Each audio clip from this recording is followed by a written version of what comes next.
Glória a Deus. Eu cumprimento os amados irmãos com a paz do Senhor Jesus. Aproveitando que estamos em pé, vamos ler a palavra de Deus. Abra sua Bíblia no segundo livro dos Reis, capítulo de número 7 e versículo de número 9. Enquanto os irmãos procuram o texto bíblico, eu quero aqui agradecer de todo o coração por essa honra, pelo convite do nosso pastor presidente, pastor José Orisvaldo Nunes de Lima, o qual eu admirava muito à distância, mas ao sentar com ele por um tempo na convenção lá em Cuiabá, aí eu comecei a admirá-lo muito mais. E para mim, pastor, o senhor marcou a minha vida com muitos ensinamentos que ficaram no meu coração. Obrigado pelo carinho, pela consideração. É um prazer rever também o pastor Jairo Teixeira e também fazer menção aqui dos meus amigos, pastor Eleazar Cavalcante, coordenador dos jovens e também representante da comissão de planos e estratégias de evangelismo e discipulado, lá na CGADB, representando muito bem o estado de Alagoas. Eu estou tentando localizar o servo de Deus, eu não sei onde é que ele está. Está aqui atrás, né? Glória, está por aí. E o meu amigo presbítero Tiago, que é um homem de coragem. Receber você já viu o meu tamanho, a minha esposa, que não é tão baixinha também, a minha filhinha, que é pré-adolescente, come bastante, e ainda a minha sogra. Olha só, irmãos, isso é maravilhoso. É um servo de Deus abnegado e que tem cuidado de nós. Desde que nos conhecemos, foi enviado pelo pastor José Orisvaldo lá em Santa Catarina, em Joinville, um dos nossos eventos. Nós tivemos uma comunhão muito maravilhosa e estamos aprendendo com o Tiago e com a igreja aqui de Alagoas, assim como a gente também tem tido a graça de poder contribuir e somando juntos para o reino de Deus. Obrigado, Tiago, Deus abençoe em nome de Jesus. Os irmãos encontraram o texto bíblico? Diz assim a palavra do Senhor: então disseram uns aos outros: não é certo o que estamos fazendo. Este dia é um dia de boas novas e nós nos calamos. Se esperarmos até a luz da manhã, seremos tidos por culpados. Vamos agora mesmo anunciar isto no palácio real. Amém. Estejam assentados, glorificando e bendizendo ao nome do Senhor Jesus. No mês de abril do ano passado, Deus me deu a grata satisfação de publicar um livro, que é um livro didático do curso Teologia Aplicada, que é o equivalente ao curso médio, mas com enfoque prático, no IBE, que é o Instituto Bíblico Esperança, lá de Porto Alegre, Rio Grande do Sul. O meu pastor Sérgio Melfior, foi convidado para escrever o livro e devido às suas muitas atividades não pôde, então nos incumbiu dessa tarefa. E esse livro hoje ele é usado em todo o Rio Grande do Sul para a glória de Deus, e temos uma parceria muito linda com a igreja em Porto Alegre. E eu trouxe um exemplar aqui e dediquei ao pastor José Orisvaldo Nunes de Lima, dizendo o seguinte: o Senhor é uma referência para todos nós. Com grande apreço e consideração, então receba, meu pastor, esse livro de presente. Amém, meu querido. Muito obrigado. Deus te abençoe pelo Senhor Jesus. Glória a Deus. Infelizmente, eu não trouxe livros para vender, mas trarei-os, que já está confirmado, uma participação nossa no Liderar Nordeste, no mês de março.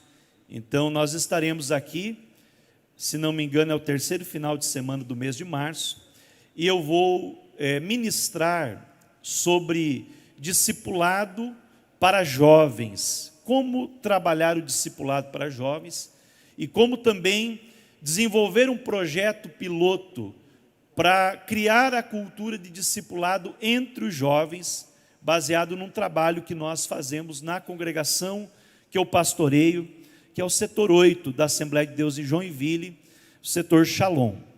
E eu aproveito esse momento também, antes de entrar no comentário do texto, para deixar registrado aqui o abraço fraternal do meu pastor-presidente, pastor Sérgio Melfior, ao pastor José Lisvaldo e também a todo o ministério, todos os amados pastores e toda a igreja do Senhor.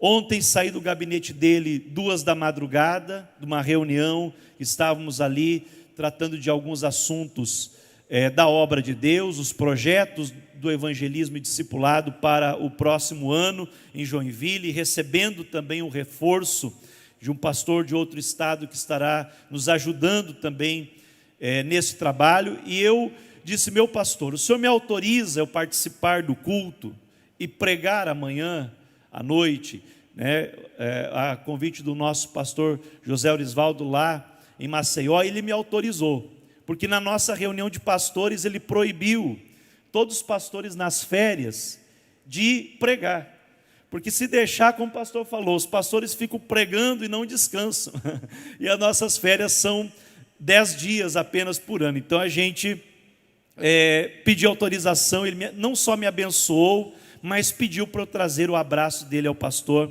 e a toda a igreja. E ontem, irmãos, começamos o ano, primeiro culto do ano, dia 1º, nós viramos a madrugada em todas as igrejas do campo e também no estado, é cultural lá passar a virada do ano no templo, é o dia que a igreja fica mais lotada no ano, e cadeiras e galerias ocupadas, e tivemos um culto maravilhoso. Acabou de madrugada, e à noite, o primeiro culto do ano, o presidente lançou o desafio para o discipulado dirigir o culto. Então nós ontem, com a equipe do discipulado, dirigimos o culto e trouxemos o pastor Clebson Bandeira de Imperatriz para pregar a palavra. E ontem Jesus salvou 20 pessoas, primeiro dia do ano, 20 pessoas se renderam ao Senhor Jesus Cristo. Louvado seja o nome do Senhor. E eu aproveito isso para introduzir a mensagem e dizer o seguinte para os irmãos: evangelismo e discipulado é a prioridade da igreja. Evangelismo e discipulado é a prioridade do trabalho que você desenvolve para Deus, independente do departamento. Evangelismo e discipulado é a tua prioridade como cristão. Por que, pastor, evangelismo e discipulado é prioridade? Primeiro, porque a obediência à ordem do Senhor Jesus. Todo crente é obediente, e eu, quando discipulo, e sempre estou discipulando alguém, eu digo para o novo convertido: irmão, até hoje, você lá na escola aprendeu o alfabeto da seguinte maneira: A, B, C, D. Mas agora que você se converteu, o alfabeto mudou. Agora é O, B, D, C. Você pode repetir comigo? O, B, D, C. Esse é o beabá do salvo em Cristo Jesus. Você pode dizer amém? E a última ordem, que nós chamamos de grande comissão, Jesus disse aos seus discípulos e por consequência para toda a igreja: portanto, ide, fazei discípulos de todas as nações, batizando-os em nome do Pai, do Filho e do Espírito Santo, e ensinando-os a obedecer tudo quanto eu tenho mandado a vocês. E eis que eu estou com vocês todos os dias, até a consumação dos séculos. Glória a Deus. Por que prioridade para mim evangelizar e discipular? Porque sem evangelização e sem discipulado não há salvação de almas. Meus irmãos, nós precisamos saquear o inferno e povoar o céu. E conforme a lição da escola dominical do último domingo, que eu tive o privilégio de ser o professor na igreja que eu pastorei e congrego, Nós precisamos apressar a vinda do Senhor. Como? Evangelizando e discipulando pessoas. Eu e você temos um compromisso. Nós colocamos o compromisso para a igreja precisa evangelizar o mundo, mas esquecemos que eu sou igreja. E o mundo, Deus vai cobrar da igreja universal, da igreja invisível, da igreja como corpo de Cristo, como um todo. Cada geração é responsável pela sua geração. E talvez Deus não vai cobrar o mundo inteiro de você, mas Deus pode cobrar o seu mundo. As pessoas ao seu redor, as pessoas ao meu redor são responsabilidade nossa. E nós precisamos fazer propósito com Deus e dizer: Senhor, eu quero ganhar a minha vizinhança para Ti neste ano. Eu quero ganhar as pessoas ao meu redor, eu quero ganhar a minha família para o Senhor. Agora é o momento oportuno. Talvez você começou o ano e nessa primeira ceia do ano você está dizendo: Senhor, eu quero neste ano empreender, eu preciso fazer este curso. Eu quero neste ano desenvolver certa habilidade. Eu quero conquistar uma casa, um carro, eu quero conquistar alguma coisa. Mas na lista número 1, você precisa colocar: Senhor, eu quero ganhar almas para o Teu reino. Evangelismo e discipulado é prioridade para o fortalecimento da igreja. Uma igreja que não evangeliza e não discipula, ela morre. Nós estamos vendo dezenas e milhares de igrejas históricas onde houve um grande avivamento, mas hoje estão morrendo porque pararam de evangelizar e de discipular. E se a Assembleia de Deus parar de evangelizar e discipular, ela vai ir pelo mesmo caminho. Mas eu estou vendo, meus amados irmãos, em todo o Brasil, Deus levantando homens e mulheres cheios do Espírito Santo, dizendo: eis-me aqui, Senhor, envia-me a mim, eu quero fazer a tua obra. Deus pode contar com você nessa noite. Onde está o exército que Deus pode contar? Você pode dizer: eis-me aqui. Louvado seja o nome do Senhor. Evangelizar e discipular é importante porque, através da pregação do Evangelho e de fazermos discípulos, nós podemos transformar a sociedade. A sociedade, meus irmãos, pode ser transformada. A política tem uma parcela, a educação tem uma parcela, a mídia, a família, de uma forma geral, mas o verdadeiro agente transformador da sociedade é uma igreja poderosa que prega o Evangelho e que discipula as almas. Você crê nisso, meu irmão? Louvado seja o nome do Senhor. E por último, porque eu e você devemos evangelizar e discipular?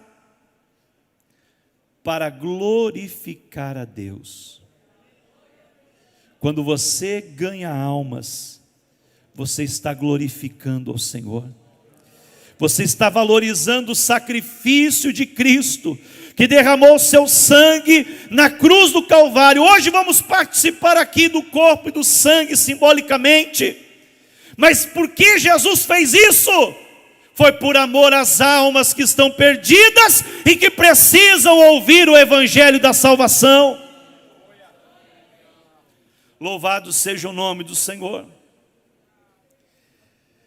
Enquanto eu escrevi este livro e em meio às pesquisas, surgiu uma frase que me impactou muito. Na internet ela está atribuída a Charles Spurgeon. Eu fui pesquisar um pouco mais e descobri que não tem um autor conhecido. Alguns até falam de Wesley. Não se sabe quem é o autor, mas é uma frase que ela nos faz entender o que é a evangelização. E diz o seguinte: evangelizar ou o evangelismo, eu não vou conceituar que evangelismo e evangelização são coisas diferentes.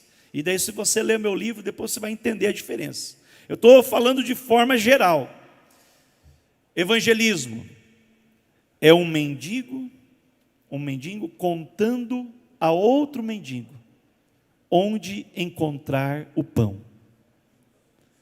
Eu vou repetir: evangelismo é um mendigo carente, pobre, necessitado, sofrido, maltrapilho, mas que encontrou o pão e está agora alimentado, está agora glorificando, aleluia. E ele, na condição de pecador, ele diz: você é um pecador faminto, eu vou te levar para o lugar onde tem pão, eu vou te trazer para a casa do pão, e você vai se alimentar. O pão da vida, que é Jesus, está disponível para todos os famintos. Você pode glorificar o nome dele. Você já encontrou o pão, você está alimentado, mas tem alguém do teu lado, na tua rua, lá no teu trabalho, lá na faculdade, lá na escola, que está faminto e tenta preencher a fome da alma com a prostituição, com os vícios, com as drogas, com uma vida leviana, com o humanismo, com o secularismo, tenta preencher com filosofia, mas nada sacia a fome do ser humano, a não ser o pão vivo que desceu do céu, e você sabe onde encontrá-lo. Louvado seja o nome do Senhor. Esse pão é o Evangelho de Cristo. E a Bíblia Sagrada fala muito da palavra Evangelho. A palavra Evangelho, ela aparece bastante no Novo Testamento, mas no Antigo Testamento, ela aparece mais ou menos 6 vezes. E eu gosto da etimologia, de pesquisar um pouco a origem das palavras, porque nos remete à ideia que o autor quis transmitir a nós. E na Septuaginta, que é a tradução grega das escrituras hebraicas do Antigo Testamento, aparece essa palavra grega, evangelho, boas novas, 6 vezes. 4 vezes relacionando a batalhas e 2 vezes relacionado à recompensa pela boa notícia. Então a palavra evangelho, ela significa tanto a boa notícia em si, e também a recompensa daquele que leva a boa notícia. Aleluia, o evangelho é tão poderoso, irmãos, que quando você leva a boa notícia, você pensa que quem está recebendo vai ser o mais beneficiado. Você já percebeu isso quando você prega, quando você discipula, quando você ensina, quando você fala de Jesus para alguém? Você pensa, essa pessoa foi abençoada, mas você sai tão jubiloso, você sai tão renovado, tão abençoado, que o mais recompensado é você. O evangelho é a palavra, mas também a recompensa.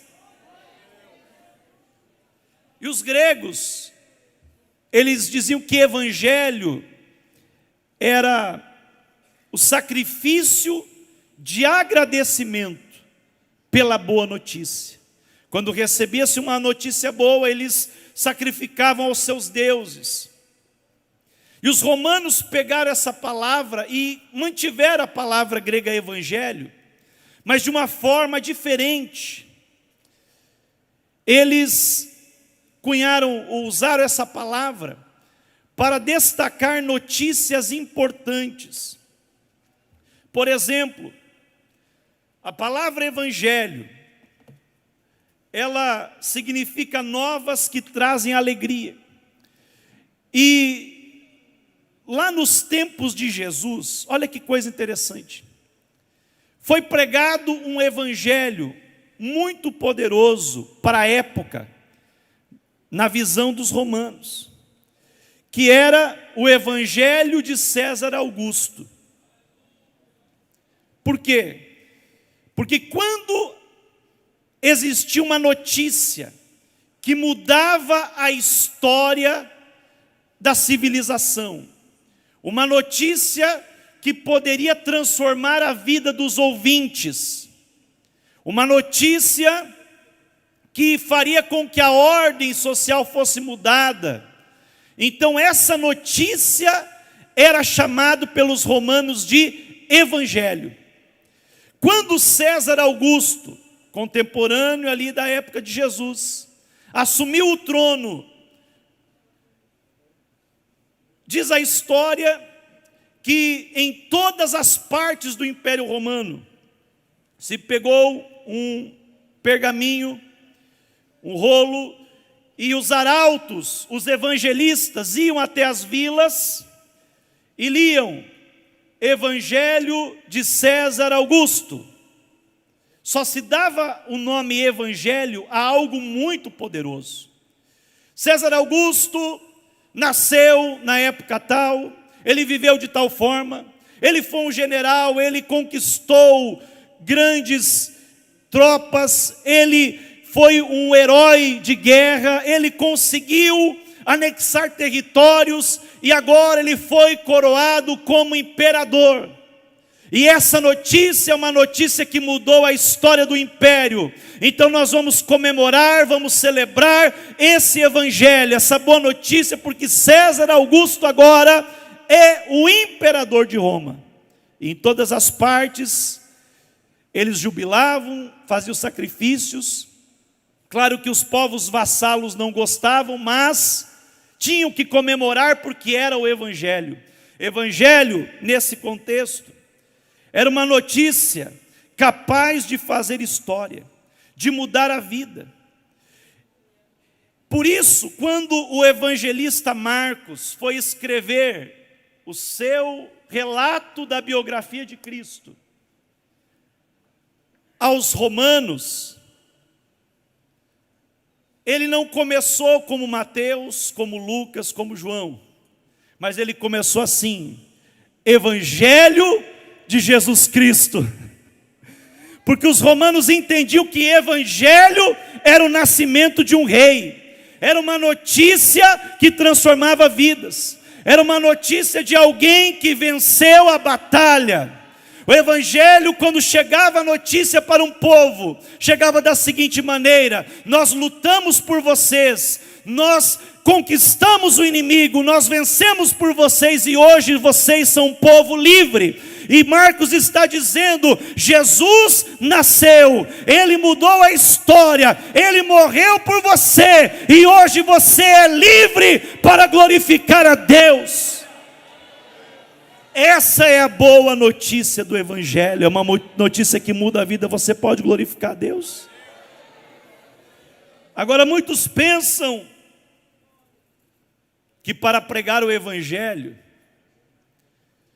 é necessário ser alguém importante, é necessário ser alguém que tem grande conhecimento, embora tudo que você puder aprender é ótimo. Pessoas pensam que para pregar pura e simplesmente o evangelho tem que ter uma série de pré-requisitos.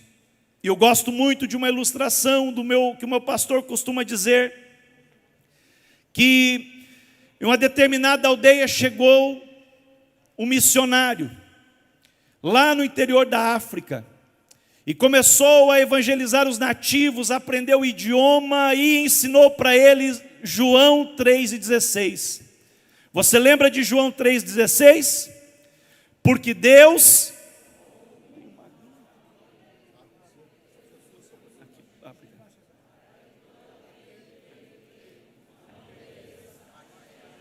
melhorou no final. Vamos de novo, irmãos. Essa é a mensagem central do evangelho. 1, 2, 3.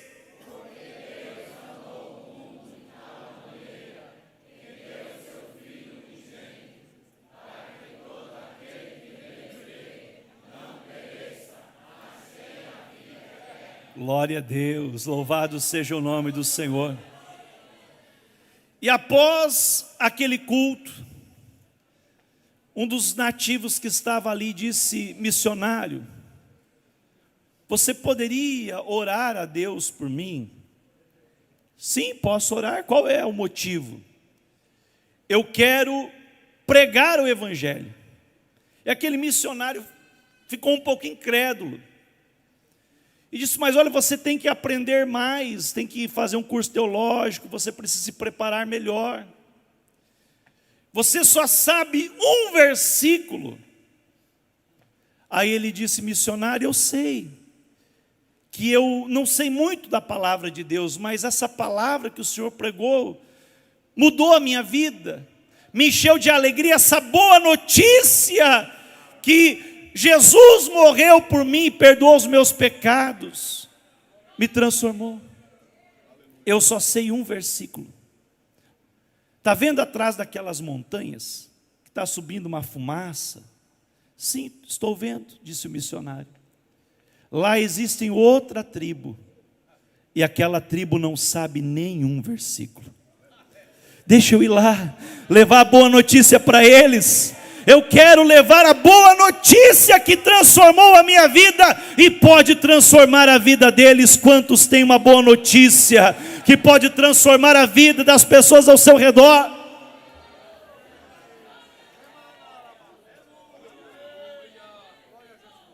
O texto que eu li, eu não fugi do texto, irmãos. Eu vou agora concluir com o texto. O texto que eu li fala justamente de pessoas desprezadas, desqualificadas, pessoas que estavam condenadas à morte. 4 leprosos, imagine a cena, uma cidade, a cidade de Samaria, sitiada pelo exército inimigo da Síria, todos os suprimentos cortados.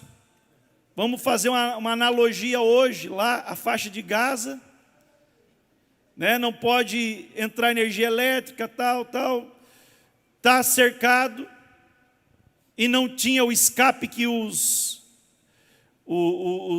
povo palestino tem para o Egito, tudo trancado, ninguém entra, ninguém sai, vamos deixar esse povo morrer sem nada. E o povo morrendo de fome. E os leprosos não podiam estar no meio do povo, estavam do lado de fora, entre a cidade murada e o inimigo. E eles pensaram em fazer alguma coisa. Meu irmão, você está na melhor época do ano para você parar. Você precisa parar do seu ativismo, de andar no piloto automático e refletir. O que eu preciso fazer para ter uma mudança na minha vida? Se eu continuar fazendo o que eu faço do mesmo jeito, nada vai mudar. Mas eu preciso ganhar a minha família para Jesus, os meus vizinhos para Jesus, os meus parentes para Jesus. Então o que eu vou fazer? Eles pensaram, temos que fazer alguma coisa. Se nós ficarmos aqui, vamos morrer. Se entrar na cidade, vamos morrer. E se formos para o arraial dos Sírios, tem uma chance remota de eles não nos matarem e nós podemos comer e sobreviver. Vamos lá então. Mas Deus, irmãos, gosta de pessoa que tem atitude de fé, de pessoas ousadas. Eles foram como 4 leprosos, mas para os inimigos eram 4 exércitos que estavam chegando ali. Eram cavalos e carros de guerra, e eles fugiram apavorados e deixaram todos os víveres para trás, todos os alimentos, todas as riquezas, tudo o que havia. E os leprosos pensaram, olha, que interessante, não tem ninguém. Olharam de um lado para o outro. Parece que todo mundo fugiu. Entraram numa tenda, comeram. Lembra? O mendigo que comeu, ficou com a barriguinha cheia. Entraram noutra tenda, tinha ouro, tinha vestes, cavaram, esconderam. Entraram na outra, tiraram uma soneca, tinha muito conforto. E aí, o Espírito de Deus deu alerta. Deus só me trouxe aqui, irmão. Eu nem vou falar sobre estratégia. Depois, em março, a gente vai falar sobre isso. Deus só me trouxe aqui, para te dar um alerta. E esse alerta é o alerta que o Espírito deu para os leprosos. Este é um dia de boas novas. Xarabacanteremaste, candaramaste, candarai. Você está aqui feliz, alegre, alimentado, bem cuidado, cheio da graça, cheio do Espírito Santo, com as riquezas celestiais, com os dons espirituais. Mas a cidade está morrendo, na perdição, na droga, no pecado, no Réveillon. Quanta gente se matou, quanta gente foi morta. O povo está morrendo à fome de Deus e se lançando ao pecado. Este é um dia de boas novas e nós nos calamos. Será que isso está certo, irmão? Eu querer só para mim ser abençoado, fazer campanha propósito para ficar próspero, para ficar rico, para começar o ano bem, para ter um ano de vitória, e as pessoas ao meu redor estarem perecendo? Se esperarmos até a luz da manhã, seremos tidos por culpados. Você vai esperar até Jesus voltar e você vê aquela pessoa indo para o inferno? Você vê aquela pessoa ficando na grande tribulação? Aquela pessoa no juízo final dizendo: olha, esse meu vizinho era crente, nunca falou de Jesus para mim. Ou você vai se levantar nessa noite e dizer: vamos agora mesmo anunciar. Aleluia. O incrédulo disse: nem que se abra a janela no céu, não vai acontecer isso, não vai ter alimento e abundância. Sempre vai ter um incrédulo no meio do povo de Deus, mas o incrédulo não vai participar da bênção. Aleluia, porque Deus abre janela no céu e o pão é para todos. Xarabacanteremaste, candarai. Você pode glorificar o nome do Senhor. No último minuto que me resta, eu quero citar o meu pastor novamente. Eu trabalho 21 anos com ele, eu sou discípulo dele, tenho a marca do cajado dele no lombo. E ele disse, uma vez, e nós anotamos essa frase, hoje está muito divulgada no Brasil: evangelizar é dar um copo com água, e discipular é mostrar a fonte. Deus está te dando nessa noite pão, Deus está te dando água, e você vai trazer pessoas para a casa do pão, e vai levar pessoas à fonte. Você vai abrir a Bíblia Sagrada, abrir o livro do discipulado, e você vai começar a ensinar. E daqui poucos meses você vai dizer: pastor José Orisvaldo, eu tenho filhos na fé, que eu ganhei, que eu discipulei, e eu estou apresentando para descer as águas do santo batismo. Se você ainda não teve essa experiência, meu irmão, faça um propósito com Deus nesta noite, e diga: neste ano de 2024, será o ano da grande colheita de almas para a glória do nome de Jesus. Que Deus abençoe a continuação.